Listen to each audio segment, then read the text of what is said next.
जय श्री कृष्णा। राधे राधे। जय श्रीमद् भागवत महापुराण की। आपको अगर पूरी श्रीमद् भागवत महापुराण की कथा हिंदी में पढ़ना है तो आप मेरे इस चैनल पर आकर भागवत कथा के संपूर्ण अध्याय हिंदी में पढ़ने का आनंद ले सकते हैं। और साथ में चैनल को सब्सक्राइब भी जरूर करना। श्री गणेशाय नमः। श्रीमद् भागवत महापुराण सुख सागर कथा चतुर्थ स्कंद अध्याय 19। मैत्रेय जी ने कहा, हे विदुर, जब सब प्रजा सुखी हो गई तब राजा पृथु ने ऋषि मुनि एवं ब्राह्मणों को बुलाकर 100 अश्वमेध यज्ञ करने का संकल्प किया। फिर वे स्वयंभू मनु के स्थान ब्रह्मवर्त में जाकर निष्काम यज्ञ करने लगे। राजा पृथु के धर्म के प्रताप से संसार में घी, दूध एवं दही की नदियां बहने लगी। समुद्र एवं पर्वत में रत्न, मोती, सोना, चांदी, तांबा तथा अन्य धातुओं की खानें प्रकट हो गई। कोई भी प्राणी दुखी तथा दरिद्री नहीं रह गया। राजा ने यज्ञ के शास्त्र सम्मत शामकर्ण घोड़े को अपनी सेना के साथ दिग्विजय करने के लिए भेजा। वह घोड़ा 7 द्वीपों में घूमकर वापस लौट आया, पर किसी भी राजा की ऐसी सामर्थ्य नहीं हुई जो वह उस घोड़े को बांधकर रख लेता।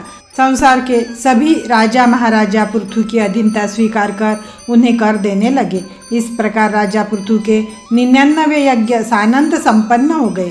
जब राजा पृथु ने 100वां यज्ञ आरंभ करके अपना घोड़ा छोड़ा, उस समय देवताओं के राजा इंद्र के हृदय में यह भय उत्पन्न हुआ कि राजा पृथु इस यज्ञ को संपूर्ण कर कहीं मेरा इंद्रासन न छीन ले। इस भय से मुक्ति पाने के लिए उन्होंने पृथु के घोड़े को बांध लेना उचित समझा। तब इंद्र ने अपने पुत्र को यह आज्ञा दी कि तू राजा पृथु के घोड़े को पकड़कर हमारे पास ले आ।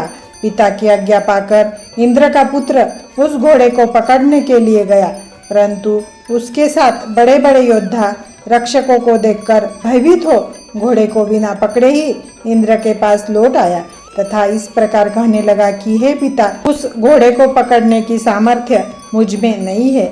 यदि आप में शक्ति हो तो आप ही उसे पकड़कर लाए। अपने पुत्र के ऐसे वचन सुनकर इंद्र ने अपने मन में यह विचार किया कि राजा पृथु अत्यंत धर्मात्मा तथा बलवान है। उनके सामने पहुंचकर घोड़ा ले आना कोई हंसी खेल नहीं है। अंततः मुझे कुछ छल कपट करके घोड़े को लाना चाहिए।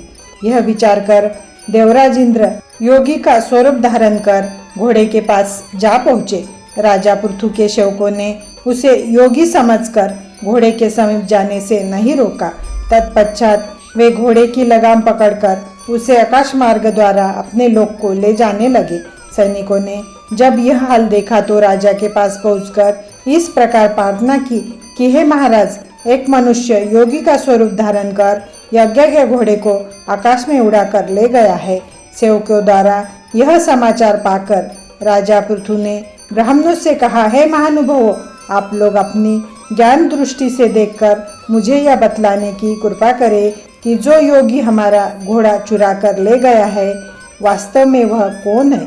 तब ब्राह्मणों ने अपनी योग दृष्टि द्वारा सब हाल जानकर राजा को उत्तर दिया, हे पृथ्वीपति, आपके घोड़े को योगी वेशधारी देवराज इंद्र यह विचार कर चुरा ले गए हैं कि आपके 100 यज्ञ पूर्ण हो जाने पर कहीं उनका इंद्रासन न छीन जाए। यह सुनकर राजा पृथु ने कहा, मुझे इंद्रासन प्राप्त करने की कोई इच्छा नहीं है। फिर भी इंद्र मेरे यज्ञ को पूर्ण नहीं होने देना चाहते हैं, परंतु मैं अपने घोड़े को अवश्य लौटाऊंगा। ब्राह्मणों से इस प्रकार कहकर राजा ने अपने पुत्र विजिताश्व को यह आज्ञा दी कि तुम अभी जाकर हमारा घोड़ा ले आओ। इस कार्य के लिए उन्होंने विजिताश्व के साथ अत्रि मुनि को भी भेज दिया। तब विजिताश्व एवं अत्रि मुनि इंद्रलोक के निकट जा पहुँचे। वहां पहुंचकर जो ही इन्होंने इंद्र के हाथों में घोड़े की लगाम देखी तो ही राजकुमार विजिताश्व ने अपने धनुष्य पर सर्वंत नामक बाण चढ़ाकर इंद्र को मारने की इच्छा प्रकट की। राजकुमार के इस मनोभाव को पहचान कर इंद्र अत्यंत भयभीत हो घोड़े को वही छोड़कर अंतर्धान हो गए। तब विजिताश्व उस घोड़े को लेकर राजा पृथु के पास लौट आया और उन्हें इंद्र के भागने का सब समाचार कह सुनाया। घोड़ा छीने जाते समय इंद्र ने अपनी माया द्वारा कई बार अंधेरा उत्पन्न किया था तथा कई बार घोड़े को चुराया था, परंतु राजकुमार के सामने उनकी एक न चली। राजा पृथु को जब यह अज्ञात हुआ कि इंद्र ने ऐसी हरकतें की है तो उन्होंने क्रुद्ध होकर इंद्र को मारने के लिए अपना धनुष्य बाण उठा लिया।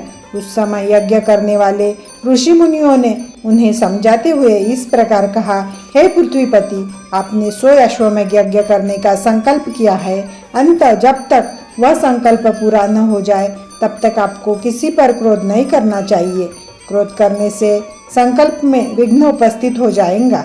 अमृत पीने के कारण इंद्र की मृत्यु नहीं हो सकती है।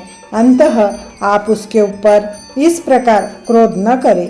ऋषि मुनियों द्वारा इस प्रकार समझाए जाने पर भी जब राजा का क्रोध शांत नहीं हुआ तब उस समय नारद जी सहित ब्रह्मा जी ने यज्ञशाला में पहुंचकर राजा पृथु को इस प्रकार समझाया, है पृथ्वीपति, इंद्र की मृत्यु आपके द्वारा न होगी। यदि आपको इंद्रासन प्राप्त करने की इच्छा हो तो आप उसे इंद्रलोक से निकालकर वहाँ के राज्य का स्वयं उपभोग करें। परंतु यदि आप मुक्ति प्राप्त करने की इच्छा रखते हो तो 100 यज्ञ करना बंद कर दे। आपने अब तक जितने यज्ञ किए हैं उन्हीं के प्रताप से आपको श्री नारायण जी दर्शन देंगे तथा आप मुक्ति पद की प्राप्ति करेंगे। आपके यज्ञ करने का वृत्तांत सुनकर अन्य संसारी लोग भी शुभ कर्म करेंगे। इस प्रकार ब्रह्मा जी के समझाने पर राजा पृथु ने अपना क्रोध शांत कर लिया। तब ब्रह्मा जी एवं नारद जी अपने लोक को चले गए। तत्पश्चात राजा पृथु ने ऋषि मुनियों एवं ब्राह्मणों से इस प्रकार कहा, हे महानुभाव, मेरे 99 यज्ञ सानंद समाप्त हुए हैं। अब मैं 100वां यज्ञ नहीं करूँगा। आप यज्ञ कुंड में पूर्णाहुति डाल दीजिए। राजा पृथु के यह वचन सुनकर जिस समय ऋषियों ने मंत्र पढ़कर पूर्णाहुति डाली उस समय ब्रह्मा जी ने श्री नारायण जी के पास पहुंचकर इस प्रकार कहा, हे प्रभु, इंद्र के समक्ष कोई अन्य व्यक्ति 100 यज्ञ संपूर्ण नहीं कर सकता, परंतु भक्तराज पृथु का संकल्प भी मिथ्या नहीं होना चाहिए। आप संसार के स्वामी तथा सबको उत्पन्न करने वाले हैं। अंततः इस समय जो उचित समझे वह करे। ब्रह्मा जी के ऐसे वचन सुनकर श्री नारायण जी गरुड़ पर सवार होकर पूर्णाहुति डालते समय राजा पृथु की यज्ञशाला में जा पहुँचे। उनके दर्शन प्राप्त करते ही राजा पृथु तथा अन्य सभी ऋषि मुनि ब्राह्मण आदि उठकर खड़े हो गए तथा श्री नारायण जी की स्तुति करने लगे। इति श्रीमद् भागवत महापुराण सुखसागर कथा चतुर्थ स्कंद अध्याय 19वां समाप्त।